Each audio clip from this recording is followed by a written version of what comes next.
Now it's time for AcesTV All Access, an inside look at what's occurring on your campus, featuring News Director Joel Freilich, Chief Editor Jonathan Classy, Reporter in the Field Charlotte Muscroft, Braden Presh with sports, and four-time Alyssa Fricky award-winning lead anchor, Alyssa Fricky.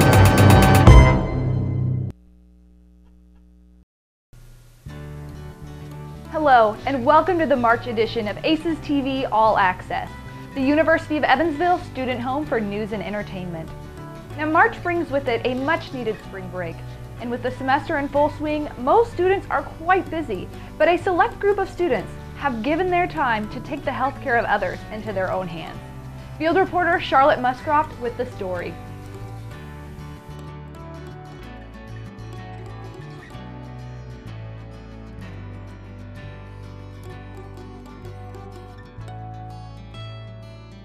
I'm Mary Kessler. I'm the chair of the physical therapy programs here at the University of Evansville, and I'm also the faculty advisor to the AceCare clinic. 2 years ago, a group of our students, DPT students, came to me with this idea to have a free clinic here on campus, and they asked me what I thought about the idea. And so over the time we worked on that, developed it, and basically right now I just supervise the clinic and the students involved. The area that I think has changed the most is just the number of patients that we initially have served. I think our first day we saw 1 or 2 patients. Now when the students are there and the physical therapist volunteers, they're seeing 6 or more patients each Wednesday. So I think we've just gotten the word out about what we do there, and so there's more interest and more patients we can see. I think the students' opportunity to see how they have changed, how they have grown through the experience, they have a much greater appreciation of the healthcare needs in this community. They also feel that they have benefited in their own physical therapy skills, and I think the patients that have been served. Before we started AceCare, there was physical therapy at the clinic 1 afternoon a month.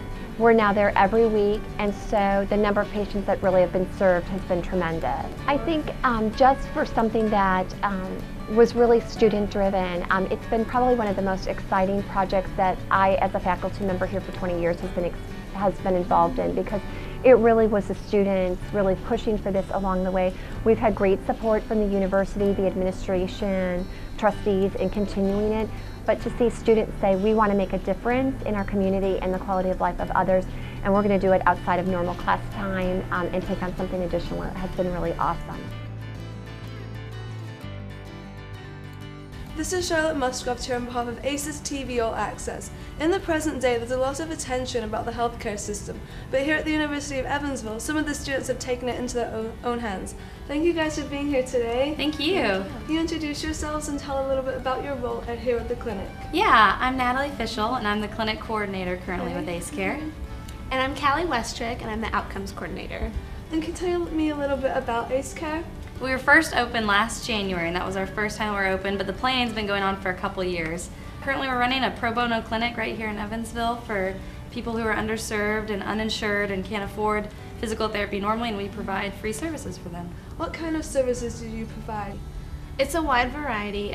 We have anywhere from chronic pain to orthopedic injuries and just kind of a variety of different circumstances. We're able to serve people in Evansville who wouldn't have had physical therapy services, or it would have taken a long time for them to get into a physical therapist.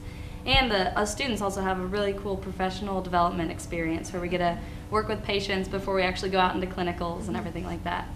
How is it, do you balance school with the AceCare? It sounds like a big time commitment. It is to be on the board. On the board, there's a lot of behind-the-scenes stuff when we're on the board, where we're doing all of the financing, and we're doing the business things and communicating with ECHO and working with the university. But those who are just involved, the students who are just involved at the clinic, they're maybe 2 or 3 times a semester. They go in for about an hour and a half, and because we're there on Wednesdays from 3 to 6 every Wednesday. It's not too much of a time commitment, but it's enough where they get the experience. And you mentioned ECHO before. Can you explain what that is? Yeah, ECHO is who we're paired with. They're ECHO Community Healthcare, and they provide all sorts of services. They have dental services and medical services all throughout Evansville for underserved people. So we're just one of 5 locations that we're working at. Where are you located? We're on 501 John Street in downtown, only about 3 minutes from here, just a quick drive down the Lloyd. And so how are you happy with the progress that the clinic has made in this past year? Definitely. Absolutely. Now that we've kind of established ourselves, we've started a lot of new endeavors. We have a research committee going now. We're planning a continuing education course for physical therapists in the area so we can help sustain our funding and everything coming up. So yeah, I think we made a lot of progress. So how is the clinic funded? Because I know running a clinic is expensive with insurance costs, but you guys are a free clinic. So how does that come into play? The PT department has helped us out a little bit with funding for supplies and things. We also have gotten some donations, I think, from physical therapists and other clinics around the area. So if anyone wanted to make a donation to this clinic, who should they get in contact with? They can just contact the school, and we have a gift account set up that anybody can call in and send in any sort of money if they'd like to donate to it. If there's one thing that you think people should know about AceCare, what would it be? I think that we're meeting that need in the community that was there. Because before we were there were 70 people on the wait list to get physical therapy services. And this is something that actually is helping people in the community, and that we can actually see it directly, and we work with those patients. And we don't have a waiting list anymore. We're seeing patients on follow-up basis. And just really that we hope that we're making a difference in the community and really helping people with their pain and injuries that they have. Well, thank you so much for talking with us today. Yeah, thank you very much. No problem. This is Charlotte Muscroft here on AcesTV All Access, and I just interviewed the students here about AceCare, a free clinic located in Evansville, Indiana. Thank you for watching, and back to you, Alyssa. And that's just one example of how ACES students are giving back to the community. Now, March is a great month for ACES fans with the transition from winter to spring sports. And you know Braden Pretch will never let you down when it comes to ACES athletics. Here he is with the Pretch Pass.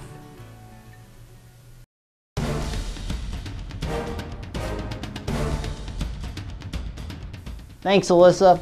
Welcome back to the Pretch Pass, ACES fans. I'm Braden Pretch. It's been a great month in ACES athletics. On the hardwood, our men's basketball team scored an upset victory over then number 15 ranked Creighton.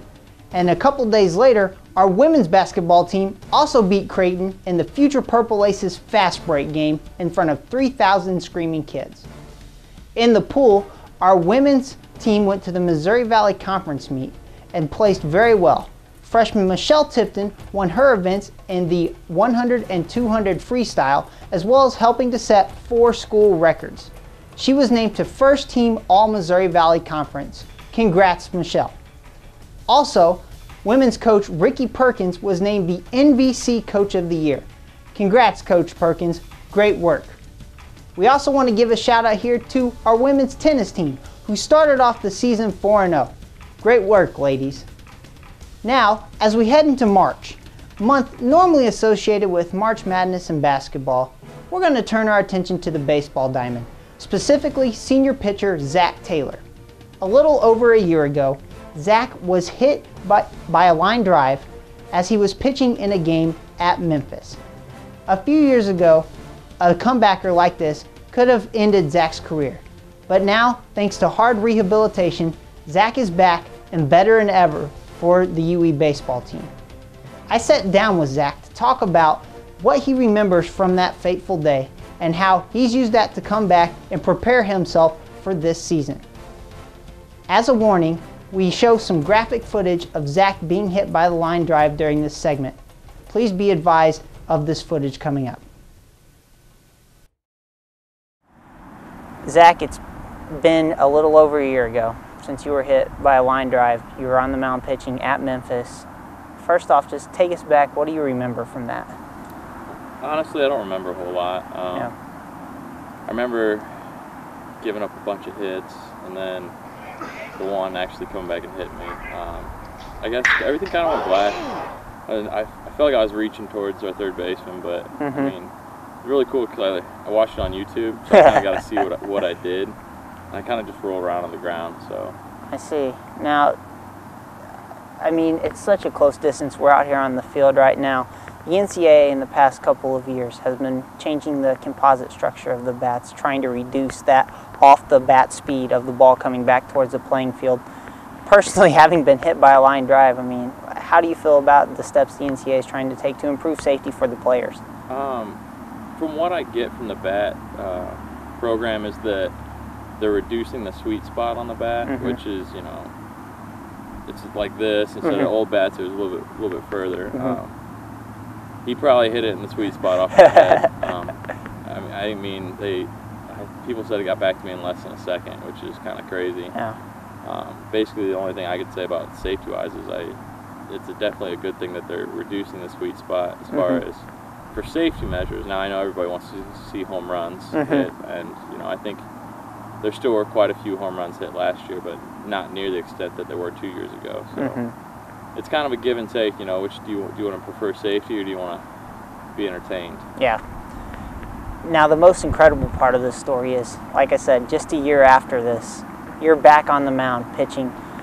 Does that incident ever cross your mind? Do you let it cross your mind?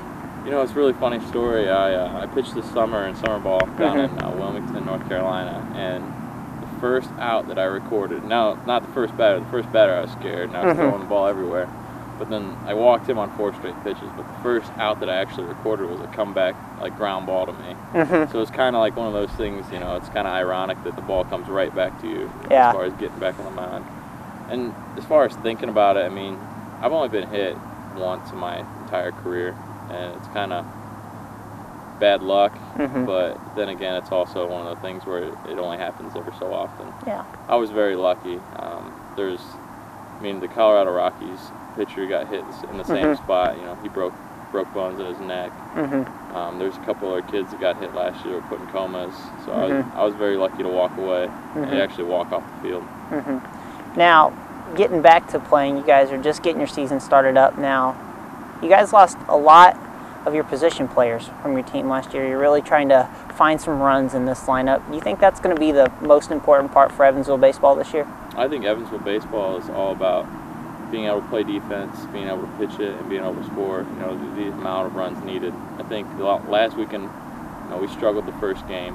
We obviously got beat 2-0, got shut out, which hasn't happened here in a long time. But I think it was more or less nerves.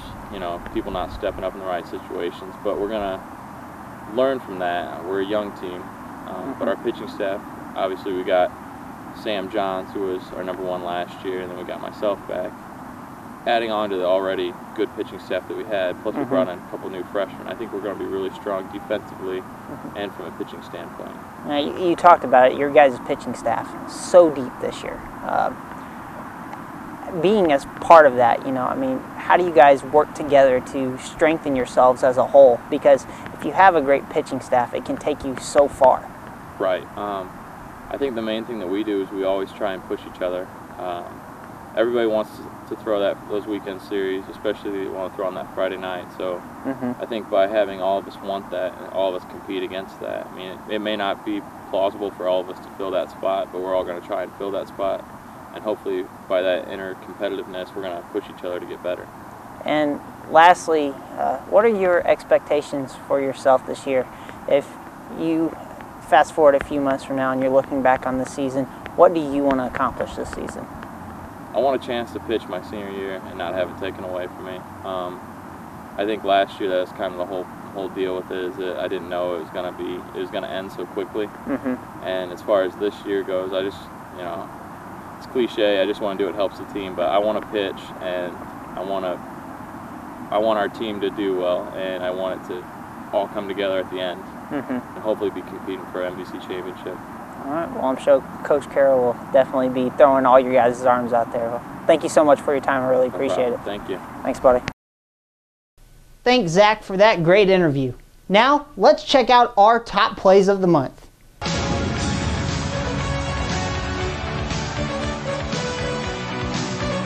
Here we go with our top plays of the month, starting at number 5 on the men's side of the court. Rokas Chesnalavichus goes down low to Matt Peeler, no good, but Andy Chin comes up, and Chin gets the runner to go against Western Illinois. Chin's first 2 career points. Congrats, Andy.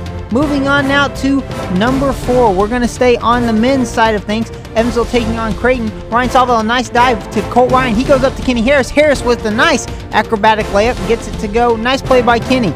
Number 3, we switch to the women's side. In the future Purple Aces fast break game, Lady Aces taking on Creighton. Megan Collins would hit this 3 from the corner to give the Aces the eventual victory. Take a look again. Nice shot by Megan. Going to number 2, back to the men's side of the court. Evansville on defense. It's going to be Colt Ryan. He gets his hand in for the steal. Then he's going to give the ball up to Kenny Harris, and Harris with the emphatic throwdown. Nice play by Kenny. But our number 1 play of the month goes to senior Denver Holmes against Northern Iowa. Holmes coming off the top of the key. He nails this banked-in three-pointer for the win. Take a look one more time. Ryan drives right, hands it off to Denver Holmes. Holmes gets the three-pointer to go. The Aces defeat Northern Iowa in a thrilling game at the Ford Center. Denver Holmes with the number 1 play. Those were some fantastic top plays. Remember, fans, if you think you have a play that deserves recognition, please send it in to me on Facebook at Braden Pretch or on Twitter at UE Sports Guy, and we'll see if your plays make the cut. I also want to give a special shout out to junior Colt Ryan and senior Denver Holmes, who set individual scoring career marks for themselves in a single game against Creighton in a very close overtime loss. As we move forward into March, we want to wish best of luck to our men's basketball team, our women's basketball team, and our men's swimming team as they all enter their respective conference tournaments. Also, as the University of Evansville returns from spring break, get out to Braun and Cooper Stadium and support both the baseball team and the softball team as they open up a stretch of 8 games in 6 days, starting on Tuesday, March 13th.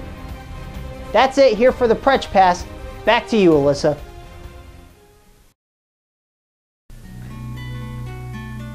Alright, now in addition to cheering on your Aces this month, check out what's going on across campus, from Student Activities Board, the Music Department, to UE Theaters, The Rhymers of Eldritch, opening March 16th, Teeter Totterathon, benefiting the Leukemia and Lymphoma Society, and International Club Banquet, both on March 24th.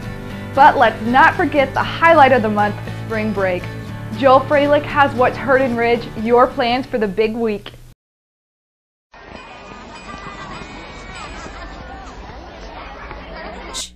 Did you hear?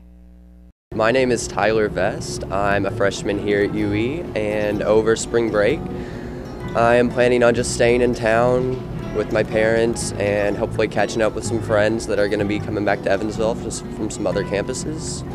But that's about it. My name is Mindy Kurtz, and I'm a junior, and for my spring break I'm going out to California to visit my boyfriend who goes to film school out there.